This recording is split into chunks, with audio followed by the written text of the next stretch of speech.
What's up, everybody? I'm Mark Raymond Jr., excited to have a great conversation today with my lovely co-host, Sarah Hart-Ware. Another episode of Able Today. We're doing this a little different, though. Sarah, you excited?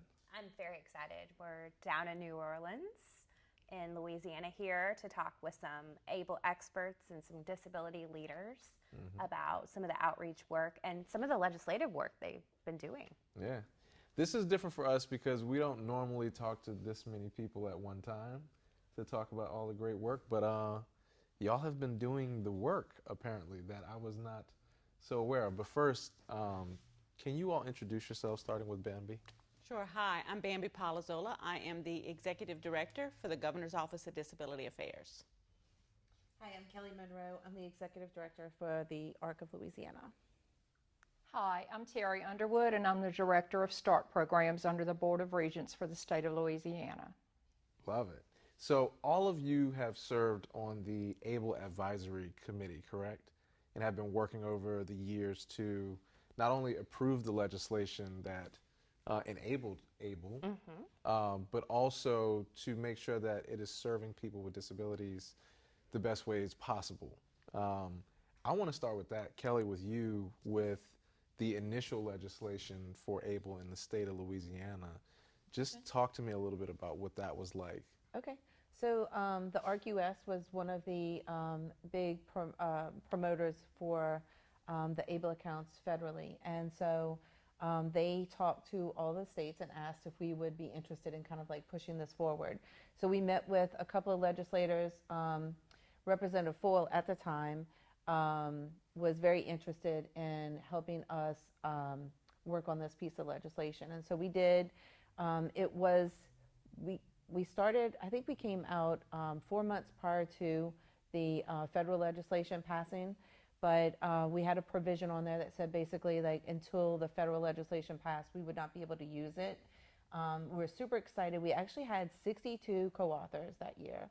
And it was very, very exciting. So That's amazing. Most folks working on the federal effort as well to help get the legislation across the finish line don't realize that there were only 2 states that actually moved forward to pass their ABLE laws at the state level before we passed it at the federal level, and Louisiana and Massachusetts being those 2. Pretty awesome. You heard it here first. Louisiana was first at something. something good at that. something good. Bambi, were you involved in any of this? Whatever Kelly told me to do, I did. So in no small part was the ARC, with Kelly's leadership, involved in really getting to being one of the first states. So really appreciate the work of the ARC initially and throughout the years, just refining it. And I think we're in a position that we're going to have one of the best pieces of legislation around the ABLE account, hopefully like in the next year. It's pretty good now, but yeah, we're really excited about that work. I heard Louisiana and best in the same sentence again. Here we go. We need to do these in person more often. I'm excited. Terri, that means that this makes your job a little bit easier, but tell us a little bit more about how your office is responsible for the Louisiana ABLE program. Let's start there. Okay. Well, after these ladies had the legislation moved through the state, the Office of Student Financial Assistance, who also offers the regular 529 college savings program, took over the administration of the Louisiana ABLE program. So we started offering that from the beginning. We currently have close to 1,700 accounts with a little bit over $7 million invested today. That's amazing. Well, yeah, we talk about this a lot at ABLE today. I mean, we just got the latest national ABLE data out. We're just shy of 160,000 accounts nationwide with $1.55 billion in assets under management. So to see how Louisiana kind of fits into that is pretty awesome. It was the biggest year of growth that we have seen in ABLE accounts since the beginning of the ABLE programs. So it's working. Part of our job, however, is to figure out ways that we can better reach people and honestly sign up more people, right? I think the more people with disabilities that are aware of ABLE accounts, the more people will be looking to sign up for them, right? Because they really do solve a lot of a lot of issues for folks. Kelly, tell me a story about an individual that you've worked with to get an ABLE account that has been impacted. Well, we've worked with quite a few people. The ABLE accounts are super easy to open up, first of all. I've opened them up and helped people using my cell phone. Literally, you could just log in and answer the questions. They have made it very easy for people to be able to go in there, open the accounts. But we've had a couple of individuals who maybe had some money come in that they weren't expecting. I think it was like a Social Security amount or something like that that came in. But, you know, they were going to be over that $2,000 limit and jeopardize their services. So it was kind of like, well, what can we do? It was like, well, we can open up an ABLE account within 5 minutes.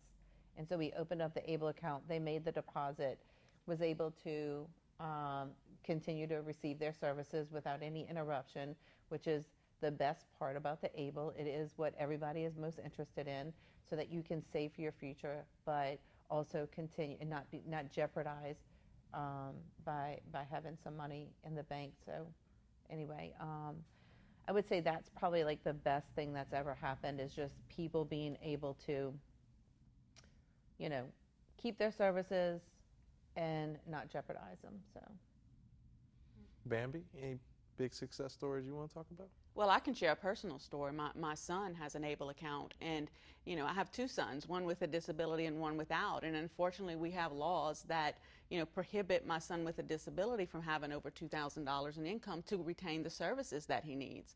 But just the value of teaching your children to save money and to prepare for the future, the ABLE account gives my son with a disability that option. So we were able to, you know, to put his money as he, you know, received money through Social Security, or just, you know, money from how everyone else gets money, you know, birthdays, gifts, that type of thing. He's able to put that in his ABLE account, and we're not having to use that money now, but hopefully in the future, you know, he's in his early 20s, but in the future, he'll be able to make some big purchases with the money that we were able to save, just like anyone else can save money. Right. Now, he has that opportunity to save money and through the ABLE account. So it's a great success story for our family and for my son. yeah. Can I just add one more thing? Yeah. One thing that I used to really bother me is we would be in meetings for like ARC meetings with all the other executive directors, and I would hear conversations of people saying, you know, oh, we got to leave, we got to go spend down so that so and so could keep their services, and it would just make me so sick to know that people were just spending money, wasting money that could have been saved for other people's future, just so that they didn't lose their services. And so that was one of the biggest things that really attracted the ARC to wanting to push for this legislation. So yeah, that I never understood that. I'm like, we had more people who had more new furniture than anybody I've ever known, because they're big purchases, and so you could hurry up and go do that so that they could keep their services. So I love that. It's personal. Terri? Well, I also have a personal story. When it was decided that we would administer the program through the Office of Student Financial Assistance, I was very excited because I also have a son. I have a son with autism, and he also has an ABLE account, and it's been very beneficial. Not so much for today, however, to basically save money to be used when I'm no longer here. So it's been very beneficial to our family, just as Bambi said as well. I mean, those are just three different stories of individuals that are really utilizing where they are in their life, your son, your colleague, your son, and being able to have that flexibility to spend or save based on where they are in their lifetime. I think that's awesome. And it mirrors so many stories that I think we hear across the country every day doing this work, you know. That's why I started, honestly. When I was approached about working on ABLE Today, I'd never heard of ABLE accounts, and this was 6 years after my accident. Eric calls me. He's like, hey, man, have you ever heard of this? I was like, no. Good, you want to work with me? Okay. And in hearing so many of those different stories, it really resonated with me, just in quite frankly fit cleanly into the work that I was doing already around disability advocacy and just expanding resources for people with disabilities. That was my reason for jumping on the bandwagon and doing this work. And now, like, as we expand our ways of communicating and our ways of engaging people so that there is being able to push that has been great. But that leads me into the conversation I want to have, because now, thanks to the Able Age Adjustment Act, a legislative win that happened at the end of last year, 8 million more people will be eligible for ABLE accounts. How did that make y'all feel, Bambi? Very excited. I mean, I think the benefits that I just explained for my son, now it applies to people who are older, and so I can see those same benefits. Just another personal story, a coworker of mine who has a disability, who qualify now for the ABLE account, very capable of making a higher income. So that person being able to use their the ABLE account to be able to set aside some of their income so that they could still qualify for the services. That's a great win for that person to be able to reach the potential, as far as accepting the work that they're able to do. So that's really exciting. So I think that increasing the age is going to be beneficial, very beneficial to our adults with disabilities who want to work and be able to reach their highest potential without these type of arbitrary barriers that for so many decades that people with disabilities had to face. I agree. Kelly, you want to add something? Yeah, we talked earlier about People First Louisiana, who worked heavily on the federal legislation that passed. It was really upsetting because when they did make that adjustment prior to when it was 26, most of them no longer qualified for their services, and so for that service, and so they were pretty upset about it. They are very excited because now, it's not going to cover everyone, but it's going to cover a lot more people than what we think, and so we're excited, and I know People First is very happy and appreciative for it. So, Terri, I would imagine that this is a complaint your office receives. Well, we get so many calls for people that are wanting to open an account and realize that the 26 year old age barrier. So it's going to open doors for so many more people than we're able to service today. And being on the front lines, you hear those stories. The parents have passed. They've got these funds that need to go somewhere. They're going to be knocked out of services, like Kelly said. And you hear this so often, and my heart bleeds for them. So I'm excited that there'll be some additional people with the opportunity to come to us. We talk about this a lot, but to remind our audience and our viewers, so the Able Age Adjustment Act, while it passed in December of 2022, it will actually go into effect, and this is a lot of sixes, in January of 2026. So it'll increase eligibility from 26 to 46 and open it up, as you said, Mark, to so many more individuals across the country. We're moving in the right direction. Leading me to my next topic, the Louisiana legislature made some amendments to the ABLE programs here, some wins for us, right? I think after we've gotten a bad rap for a number of years for not having the best ABLE programs, and now we're taking some steps in the right direction. And Kelly, you educated me on this, so I want you to tell everybody. Yeah. So last session we went. Senator Foyle opened the ABLE back up, and we made a couple of changes to the beneficiary. What do you call it? When the individual passes away, the account owner used to be where you could only transfer the money to an immediate family member who also had an ABLE account. But now you are able to pass it on to them, or you can pass it on to the account owner's estate. If you have neither of those situations, you can roll the money into the Disability Service Fund, where it could go to help other people with disabilities receive services, from early steps to employment to personal care to whatever. That is run through the Office for Citizens with Developmental Disabilities. And And we also put another provision on there where Medicaid is prohibited from clawing back the dollars that are left over. So we are very excited about that. State Medicaid was worked with us on there and on that situation and really didn't have a problem with that at all. So we're so happy. I'm hoping that once other states hear that Louisiana has done that, that they do that across other platforms. I know where we got our idea for that is the ARC of Nebraska did that in their state. And so we were just talking. I was like, I wish we could prohibit that. And he's like, we did. So, yeah. And there's been about, I think we're just shy of about 20 states that have eliminated the Medicaid clawback at the federal level. Maybe, Mark, I don't know. In the future, we may have some federal action on that just to make it a little bit more streamlined and easier for states. But I think your approach legislatively is very unique. We need to get the word out about what Louisiana has done. Yeah, we thought it was going to be an issue, but then we contacted CMS. They were like, they asked us to contact Department of Labor. We contacted Department of Labor. They're like, we don't care. Contact the state Medicaid. We contacted them. They were like, yeah, we don't care either. And so we all worked on it together and was able to pass it. So we're happy about it.